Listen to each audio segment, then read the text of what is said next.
Assalamu alaikum my dear students. My name is Hasan Raza.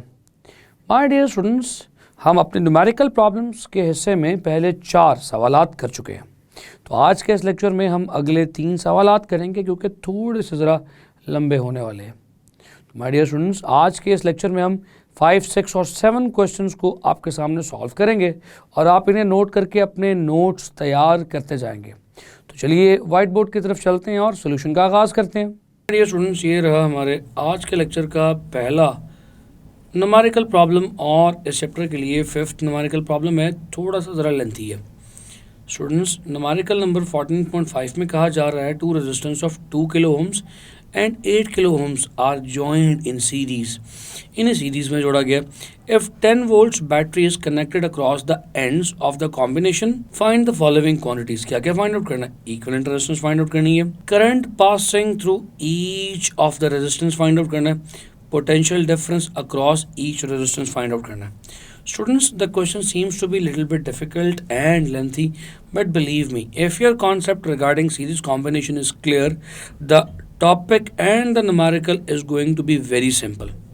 Students, concept क्या था? याद कीजिए, हमने कहा था कि अगर सीरीज कॉम्बिनेशन में चीज़ें जुड़ी हों तो क्या क्या पॉइंट्स सेम रहते हैं और क्या क्या पॉइंट्स डिवाइड होते हैं. रिकॉल करने के लिए सर्किट को पहले ड्रॉ करना पड़ेगा. तो ये 2 रेजिस्टेंसेस को मैंने आपके सामने ड्रॉ किया and I am going to connect them with the battery here. ये बैटरी का पॉजिटिव टर्मिनल और ये बैटरी का negative terminal connected through the switch. तो ये हमारा सर्किट हो गया कंप्लीट. जैसे ही हम स्विच को ऑन करेंगे करंट फ्लो होना शुरू हो जाएगा. तो ये रजिस्टर R1 है, ये रजिस्टर R2 है. माय डियर स्टूडेंट्स, सबसे पहली चीज़ आपको इक्विवेलेंट रेजिस्टेंस कैलकुलेट करनी है. तो चलिए यहाँ पर लिखते हैं गिवन. क्या क्या गिवन है आपको? आपको 2 चीज़ें गिवन है. The first is R1 which is 2 kilo ohms and R2 which is 8 kilo ohms. तो माय डियर स्टूडेंट्स, R1 और R2 तो आपने लिख दिया. साथ ही आपको बैटरी के पोटेंशियल्स भी गिवन है which is V is equals to 10 volts. पूछा जा रहा है इक्विवेलेंट रेजिस्टेंस. सो चलिए रिक्वायर्ड के सेक्शन में जो चीज़ें फाइंड आउट करनी है वो लिख देते हैं. सबसे पहली चीज़ है इक्विवेलेंट रेजिस्टेंस. दूसरी चीज़ है I1 एंड I2 दोनों फाइंड आउट करने हैं कि कितना कितना करंट पास कर रहे हैं. सिमिलरली आपको V1 और V2 भी फाइंड आउट करना है कि कितना कितना वोल्टेज ये दोनों कंपोनेंट्स ले रहे हैं. तो चलिए स्टूडेंट्स, अब आते हैं अपने सोल्यूशन की जानिब. सबसे पहले फाइंड आउट करते हैं equivalent resistance. So R equivalent series में सिंपल ऐड करके आती है. तो फार्मूला आपके सामने है. R1 प्लस R2 कीजिए और इक्विवेलेंट रेजिस्टेंस फाइंड आउट कर लीजिए. स्टूडेंट्स, ये क्या हो जाएगा? 2 kilo ohms plus 8 kilo ohms, you will get 10 kilo ohms. So the answer is 10,000 ohms. Simple add करके आपने इक्विवेलेंट रेजिस्टेंस को कैलकुलेट कर लिया. सो इक्विवेलेंट रेजिस्टेंस सीरीज में कैलकुलेट करना काफ़ी आसान है, आपने कर भी लिया. अब हम फाइंड आउट करेंगे current through each resistor. Students, क्योंकि करंट के लिए इस सर्किट में पाथ एक ही अवेलेबल है तो I1 और I2 दोनों बराबर होंगे. और वैसे भी आप जानते हैं कि सीरीज कॉम्बिनेशन में करंट ही तो कांस्टेंट होता है. सो हम कहेंगे V इज इक्वल्स टू, अगर IR है तो I is equals to V over R हो जाएगा. टोटल वोल्टेज 10 वोल्ट्स है. टोटल रेजिस्टेंस आप निकाल चुके हैं तो टोटल करंट निकालना कोई मुश्किल नहीं रहा. So total current is equals to V over R equivalent. तो टोटल वोल्टेज R10 और R equivalent is 10,000. So my dear students, ये क्या आ जाएगा? कैंसिल होके 1 ओवर 1000 आ जाएगा. सो 1 ओवर 1000 को 1 into 10 is to the power -3 ampere कह सकते हैं, which can be written as 1 milliampere. So my dear students, the total current of the circuit is 1 milliampere. Since I1 is equals to I2 is equals to I, तो I1 और I2 भी 1 milliampere ही होंगे. चलिए लिख देते हैं I1 की value भी 1 milliampere है और I2 की वैल्यू भी 1 milliampere है. माय डियर स्टूडेंट्स, ये तो वैल्यूज़ ऑफ करंट निकल आई. अब आपको वैल्यूज़ ऑफ पोटेंशियल डिफरेंस भी कैलकुलेट करनी है. तो डियर स्टूडेंट्स, V1 किसके इक्वल होगा? I R1 के इक्वल. और V2 किसके इक्वल होगा? I R2 के इक्वल. स्टूडेंट्स, आपके पास वैल्यूज़ हैं. I की value is 1 milli ampere, R1 is 2 kilo ohms. तो चलिए वैल्यूज़ को पुट करते हैं। 1 मिली एम्पेयर्स के लिए लिखा जाएगा 1 इंटू 10⁻³ और R1 के लिए 2 इंटू 10⁻³ किलो के लिए लिख दिया जाएगा। सो V1 स्टूडेंट्स 10⁻³ 10⁻³ से कैंसिल कर दीजिए, 2 वोल्ट्स के इक्वल आ जाएगा। सो आपके पास V1 की वैल्यू 2 वोल्ट्स आ चुकी है।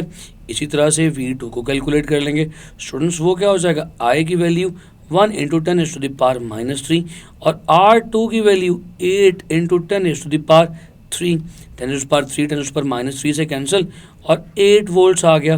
तो माय डियर स्टूडेंट्स आपके पास V2 की वैल्यू भी आ चुकी है जो कि 8 वोल्ट्स है।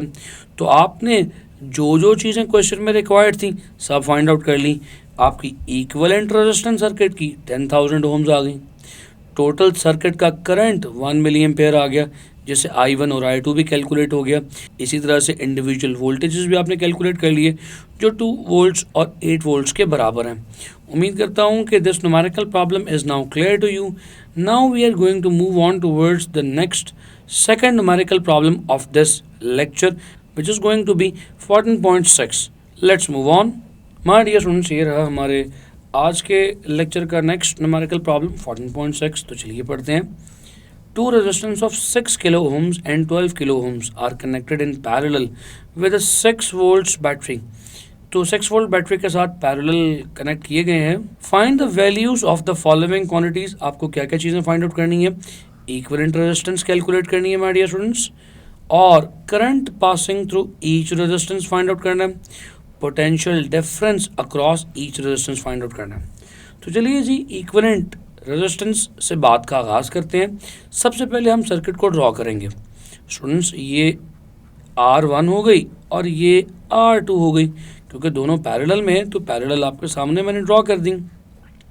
इन्हें पैरेलल ही एक दूसरे के साथ जोड़ रहा हूँ और इनके साथ बैटरी भी पैरेलल ही कनेक्ट की गई है like this students. With a switch battery को कनेक्ट कर दिया, सर्किट को यहाँ से कंप्लीट कर दिया। The voltage of the battery is 6 volts. तो स्टूडेंट्स सबसे पहले हम R1 और R2 की मदद से इक्विवेलेंट कैलकुलेट करेंगे। गिवन लिखते हैं। सो R1 की value is going to be 6 kilo ohms, R2 की value is going to be 12 kilo ohms, V is 6 volts. My dear students, required में क्या क्या लिखा जाएगा, रिक्वायर्ड में वो तमाम बातें जो हमसे पूछी जा रही हैं हम लिख देंगे।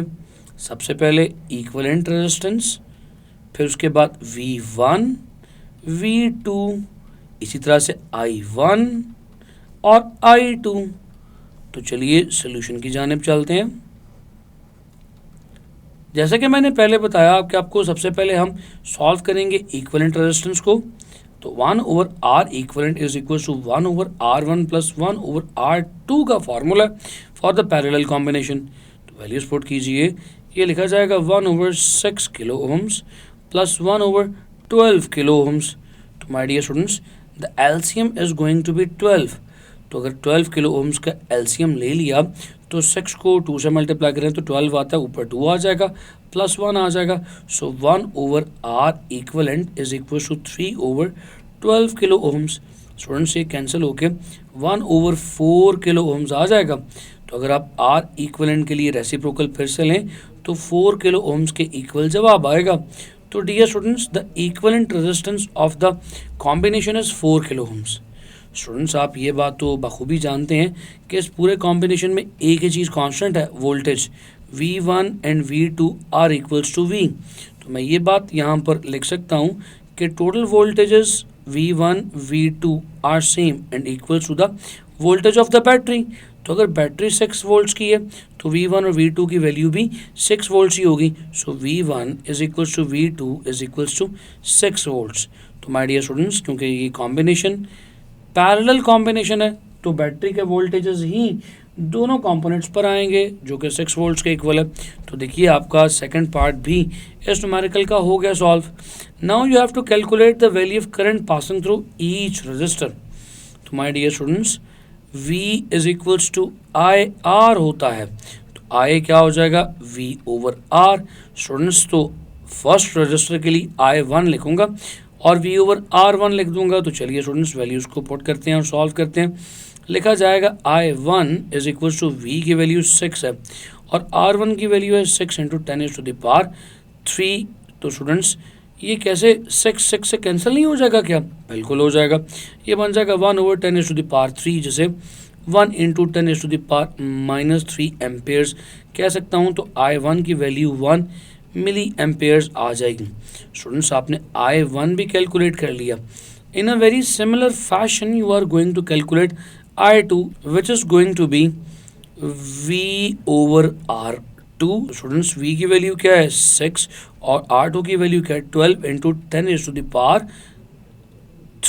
तो ये कैंसिल होके आ जाएगा 1 ओवर 2 इंटू 10⁻³ स्टूडेंट्स अगर आप इसे सॉल्व करें तो ये 0.5 मिली एम्पेयर्स का I2 आ जाएगा। तो आपने फाइनली I2 की वैल्यू को भी कैलकुलेट कर लिया। My dear students this is how you can calculate I1 and I2 यानी दोनों रजिस्टर्स के इंडिविजुअल करंट की वैल्यू को कैलकुलेट इस तरह से करेंगे। उम्मीद करता हूँ कि ये न्यूमेरिकल प्रॉब्लम भी अब आपको समझ आ चुका है। ये न्यूमेरिकल प्रॉब्लम भी अब आपके लिए न्यूमेरिकल प्रॉब्लम नहीं रहा। स्टूडेंट्स ये रहा हमारे आज के लेक्चर का नेक्स्ट न्यूमेरिकल प्रॉब्लम 14.7। तो चलिए पढ़ते हैं। 14.7 में हमसे कहा जा रहा है an electric bulb marked with 220 volts and 100 वाट यानी उसकी वोल्टेज और पावर की रेटिंग बताई जा रही है कि 220 वोल्ट्स का बल्ब है और 100 वाट पावर कंज्यूम करेगा। Find the resistance of the filament. आपको रेजिस्टेंस कैलकुलेट करनी है। If the bulb is used 5 hours daily, अगर ये बल्ब 5 घंटे रोज इस्तेमाल किया जाए, फाइंड द किलोवाट और energy consumed by the bulb in 1 month यानी 30 डेज। स्टूडेंट्स कहा यह जा रहा है कि एक बल्ब है जो 220 वोल्ट्स वोल्टेज पर ऑपरेट होगा और पावर 100 वाट की है। आपको रेजिस्टेंस भी बतानी है और ये भी बताना है कि अगर एक दिन में 5 घंटे इस्तेमाल हो तो पूरे 1 महीने बाद यानी 30 दिन बाद कितनी एनर्जी किलोवाट और में यूज़ कर देगा। स्टूडेंट्स बिल्कुल भी मुश्किल नहीं है। पुराने कॉन्सेप्ट्स को रिकॉल करेंगे और सॉल्व करेंगे। सबसे पहले लिखेंगे गिवन। स्टूडेंट्स गिवन में क्या क्या लिखा जाए? जो गिवन है लिख दीजिए। Simple V is equals to 220 volts, power is equals to 100 watt. Find the resistance of the bulb. Resistance find out करनी है। If the bulb is used 5 hours daily, तो टाइम गिवन है which is equals to 5 hours daily है। तो students total time कितना आएगा 30 days का? चलिए फाइंड आउट करते हैं। Total time is going to be 5 hours. अगर डेली है तो 30 डेज चल रहा है तो टोटल टाइम कितना आ जाएगा 5 multiply by 30 which is going to be 150 hours यानी एक मंथ में टोटल 150 घंटे 150 आवर्स इन टोटल चला है। स्टूडेंट्स ये तो गिवन आ गया। Now what is required. अब आपसे पूछा क्या क्या जा रहा है, चलिए लिखते हैं। First of all you need to calculate the resistance of the lamp. The second is the energy, total energy in kilowatt hours पूछी जा रही है। स्टूडेंट्स ये तो रिक्वायर्ड भी आ गया। अब चलते हैं सॉल्यूशन की जानिब। क्या क्या पूछा जा रहा है, कैसे कैसे फाइंड आउट होगा, फार्मूलाज क्या लगेंगे, रिकॉल कीजिए। सबसे पहले आप रेजिस्टेंस फाइंड आउट करेंगे। आप जानते हैं अगर पावर दी गई हो, वोल्टेज दिए गए हों, तो रेजिस्टेंस कैसे फाइंड आउट की जा सकती है? P is equals to V square over R के फार्मूले से। डियर स्टूडेंट्स R किसके इक्वल आ जाएगा? R is going to be V square over P। So V square voltage R 220, तो 220 का स्क्वायर ऊपर रखा न्यूमरेटर में और पावर यानी 100 पे डिवाइड कर दिया। 220 का स्क्वायर जानते हैं क्या होता है स्टूडेंट्स? होता है 48400, तकरीबन 48,400 डिवाइडेड बाय 100। तो डियर स्टूडेंट्स ये 100 पे डिवाइड होकर रेजिस्टेंस की वैल्यू आ जाएगी 484 ओम्स। तो the resistance of this electrical lamp is 484 ohms. तो माय डियर स्टूडेंट्स ये तो बहुत सिंपल सी वैल्यू है। ये तो बहुत सिंपल से कैलकुलेशन है रेजिस्टेंस की, आप निकाल चुके हैं, कैलकुलेट कर चुके हैं। स्टूडेंट्स अब आपको टोटल एनर्जी की वैल्यू चाहिए, तो एनर्जी कैसे आएगी? स्टूडेंट्स एनर्जी के लिए फॉर्मूला रिकॉल कीजिए, total energy in kilowatt और can be written as power in watts multiply by watts वाली पावर को मल्टीप्लाई करेंगे ऑर्स के साथ, कितने ऑर्स यूज़ हो रहा है, तो ऑर्स के साथ मल्टीप्लाई करके इसे 1000 पे डिवाइड कर देंगे, तो हमारे पास किलो वॉट और में एनर्जी की वैल्यू आ जाएगी। Students how much is the power of this electrical lamp? The lamp is 100 what in power, तो टोटल कितने ऑर्स यूज़ हो रहा है? 150 ऑर्स यूज़ हो रहा है, 150 से मल्टीप्लाई करके 1000 पे डिवाइड कर दिया। स्टूडेंट्स ये बन जाएगा 15,000 डिवाइडेड बाय, ये 1000 है, डिवाइडेड बाय 1000। स्टूडेंट्स कैंसिल होके 15 किलो वॉट और की पावर आ जाएगी, 15 किलो वॉट और की एनर्जी आ जाएगी। तो my dear students the total energy consumed in 1 month, एक महीने में टोटल एनर्जी कितनी कंज्यूम हो रही है? If this 100 watt lamp is operated 5 hours daily, then the energy consumed in 1 month is going to be only 15 kilowatt. और अगर ये 100 वाट का लैम्प 5 घंटे डेली इस्तेमाल हो और पूरे एक महीने लगातार इस्तेमाल हो, तो पूरे एक महीने में जो एनर्जी कंज्यूम करेगा 15 किलोवाट, 15 किलोवाट और के बराबर होगी।